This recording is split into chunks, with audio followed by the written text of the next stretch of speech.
आप सभी का। यदि आप मेरे चैनल पर नए हैं तो चैनल को सब्सक्राइब करें और मेरा सहयोग करें। और आज की कहानी आपको अच्छी लगे तो लाइक करना ना भूलें। धन्यवाद। चलिए आज की कहानी शुरू करते हैं। प्राची अभी तैयार होकर घर से निकल ही रही थी, उसकी सास मालती जी ने टोक दिया, बहू कहाँ जा रही हो? प्राची ने बहुत विनम्रता से जवाब दिया, माँ जी पापा की तबीयत बहुत खराब है, माँ बहुत घबरा रही है, उन्हें देखने जा रही हूँ। यह कहकर प्राची बिना जवाब का इंतजार किए घर से बाहर निकल गई। मालती जी को उसका व्यवहार अच्छा नहीं लगा, लेकिन पिता की बीमारी की खबर सुनकर वे चुप रह गई। प्राची जल्दी से घर पहुंची तो देखा पापा का खांसी की वजह से बुरा हाल था। प्राची ने माँ से कहा, मैंने आपसे पहले ही कहा था पापा को किसी अच्छे डॉक्टर को दिखा लेते।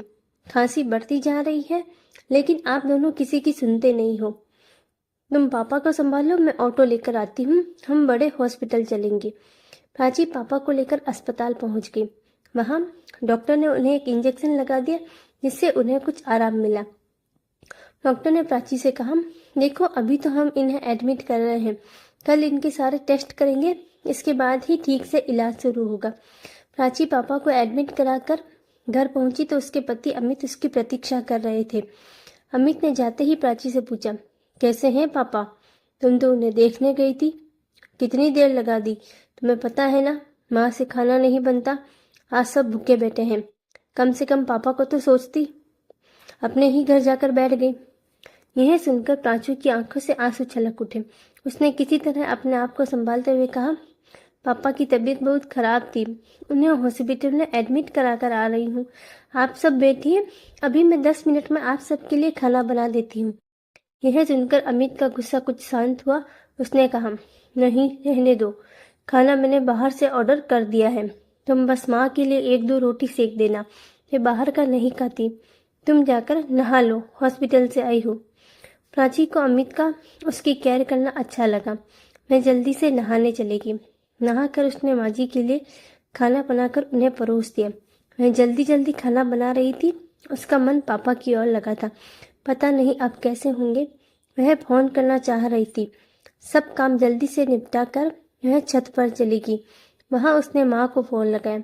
माँ अब कैसी तबीयत है पापा की? माँ ने कहा, बेटा तेरी जाने के बाद तो इनकी तबीयत और बिगड़ गई थी, इनकी खांसी के साथ खून भी आ रहा था। डॉक्टर ने तुरंत सारे टेस्ट कर लिए, सुबह तक रिपोर्ट आ जाएगी। मेरा मन बहुत घबरा रहा है, तो अभी आ सकती है क्या? प्राची ने कहा, ठीक है माँ, आती हूँ। तभी माँ ने कहा, अरे मेरा दिमाग तो काम नहीं कर रहा, तो इतनी रात को कैसी आएगी? तो सुबह आ जाना, और एक काम कर देना, मेरे पास चेकबुक है, सुबह 10,000 जमा करने हैं, तभी इलाज शुरू होगा। तो मेरे से चेक लेकर बैंक से पैसे निकालकर यहाँ जमा करा देना। कुछ देर बात करके प्राची नीचे आ गई। उसने देखा सब सोने जा चुके थे। वह रसोई में जाकर काम निपटाने लगी। आज उसे अपना बचपन याद आ रहा था। उसके पापा कहते थे, मेरा बेटा नहीं है तो क्या हुआ, बेटी है ना, इसे मैं इस काबिल बनाऊंगा कि यही मेरी बेटा बनेगी। आज अपने आप को इतना लाचार मान रही थी प्राची। काश मैं लड़का होती तो कम से कम इस समय अपने पापा का ख्याल तो रख सकती थी। किसी तरह काम निपटाकर वह सोने चली गई, लेकिन आंखों में नींद कहाँ थी। उसने देखा अमित गहरी नींद में सो रहे थे। सुबह वह जल्दी उठ गई। सबके लिए नाश्ता बनाकर अमित का लंच पैक करके वह निकलने के लिए तैयार हो रही थी। तभी उसने देखा कि उसकी अलमारी में 10,000 रुपये पड़े हैं, जो अमित ने परसों घर खर्च के लिए दिए थे। प्राची ने कुछ सोचकर पैसे पर्स में रख लिए और हॉस्पिटल पहुंच गई। वहां उसने पैसे जमा करा दिए। पापा के पास पहुंची तो देखा पापा कुछ ठीक लग रहे हैं। वे प्राची को देखकर मुस्कुरा दी।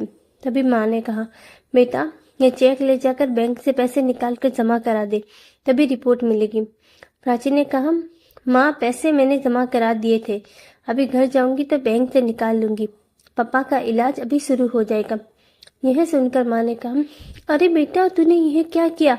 तेरे ससुराल वालों को पता लगेगा तो न जाने मुझे कितना भला बुरा सुनाएंगे। प्राची बोली, माँ तुम चिंता मत करो, मेरे पास घर खर्च के पैसे थे, अभी बैंक से निकाल कर वापस रख दूंगी। मुझे शाम को जाना है शॉपिंग करने अमित के साथ। प्राची कुछ देर वहां रुककर चेक लेकर बैंक पहुंच गई। बाहर गार्ड से उसने पूछा, भैया आज बैंक बंद है क्या? गार्ड ने कहा, बहन जी आज दूसरा शनिवार है, कल इतवार है, अब तो बैंक सोमवार को ही खुलेगा। यह सुनकर प्राची के पैरों तले जमीन खिसक गई कि कहीं अगर अमित को पता लग गया कि घर खर्च के पैसे पीहर में दी आई तो उसका जीना मुश्किल हो जाएगा। वह डरती डरती घर पहुंची तो उसने देखा उसकी सास मालती जी गुस्से में बैठी थी। मालती जी बोली, बहू यह सब क्या है? रात को हमने बाहर का खाना खा लिया, सुबह से तुम फिर गायब हो गई। अगर दोनों टाइम बाहर का खाना खाएंगे तो हम सब बीमार पड़ जाएंगे। तुम क्या चाहती हो कि तुम्हारे सारे ससुराल वाले उसी हॉस्पिटल में एडमिट हो जाए जिसमें तुम्हारे पापा हैं? यही सुनकर प्राची रोने लगी। नहीं नहीं माँ जी, ऐसा मत कहिए, मैं अभी खाना बना देती हूँ, कहकर प्राची तेजी से काम में लगी। नहा धोकर फटाफट खाना बनाकर सास ससुर को खिला दिया। इधर उसे पापा की चिंता थी, उधर उसे अमित के गुस्से का डर, जब उसे पता लगेगा कि घर खर्च के पैसे मैंने कहीं और खर्च कर दिए। शाम को अमित ने आते ही शॉपिंग के लिए चलने को कहा। प्राची ने उसे कमरे में ले जाकर सारी बात बता दी। यह सुनकर अमित को बहुत गुस्सा आया। उसने कहा, यह अच्छा है, मैं इसीलिए बिना भाई की बहन से शादी नहीं करना चाहता था। आज वही हुआ जिसका डर था। मेरी कमाई अपने माता पिता पर लुटाती रहूं। यह सुनकर प्राची के सब्र का बांध टूट गया। उसने कहा, मैंने सिर्फ एक दिन के लिए पैसे लिए हैं, सोमवार को वापस कर दूंगी। और रही बात बीना भाई की बहन से शादी करने की, तो वो तुमने इसलिए की थी कि इकलौती बेटी की सारी जायदाद तुम्हें मिल जाए। आज मेरे पापा हॉस्पिटल में हैं, मैं डर डर कर उन्हें देखने जाती हूँ। घर आते ही सब मुझे उल्टा सीधा सुनाने लगते हैं, जैसे अपने पापा के पास जाकर मैंने कोई गुनाह कर दिया। मैं अभी अपनी माँ के पास जा रही हूँ, अपने पापा को मैं अकेला नहीं छोड़ सकती। सोमवार को तुम्हें तुम्हारे पैसे मिल जाएंगे। तब अमित ने कहा, मैं भी देखता हूँ वे तुम्हें कब तक रखेंगे, अपने आप रोती हुई वापस आओगी। प्राची ने जवाब दिया, उसकी नौबत नहीं आएगी। मेरे पापा ने मुझे इतना काबिल बना दिया है कि मैं अपना और अपने माँ बाप का पालन पोषण अच्छे से कर सकूं। यह कहकर प्राची एक बैग में कपड़े लगाकर पीहर की ओर चल दी। आज उसे ऐसा लग रहा था जैसे वह बेटी होने की कैद से आजाद होकर पापा का बेटा बन गई है। अब वह केवल अपने माँ पिताजी का सहारा बनेगी। अपने घर पहुंचकर उसने बैग रख दिया और सीधा हॉस्पिटल पहुंच गई। माँ के पूछने पर उसने कुछ नहीं बताया। उसने कहा, चिंता मत करो माँ, अमित ने मुझे यहाँ रहकर पापा की देखभाल करने के लिए कहा है। यह सुनकर माँ बहुत खुश हुई। अगले दिन पापा की रिपोर्ट आ गई। उसमें लंग्स में इन्फेक्शन था। उसी समय उनका इलाज शुरू हो गया। सोमवार के दिन प्राची ने 10,000 रुपये अपने ससुराल भिजवा दिए। कुछ ही दिनों में उसके पापा ठीक हो गए। प्राची ने इसी बीच एक नौकरी ढूंढ ली थी। जब उसके पापा घर आ गए तो उसने सारी बात उन्हें बता दी। पापा ने कहा, बेटा हम अपना ध्यान रख लेंगे, तो अमित से बात करके वापस लौट जा। प्राची बोली, पापा मैंने घर आपकी वजह से नहीं, अपने आत्मसम्मान के कारण छोड़ा है। अब मैं बेटा बनकर आपकी सेवा करूंगी, आप परेशान न हो। आपको क्या लगता है, प्राची का निर्णय सही है या गलत है? कमेंट करके ज़रूर बताएं।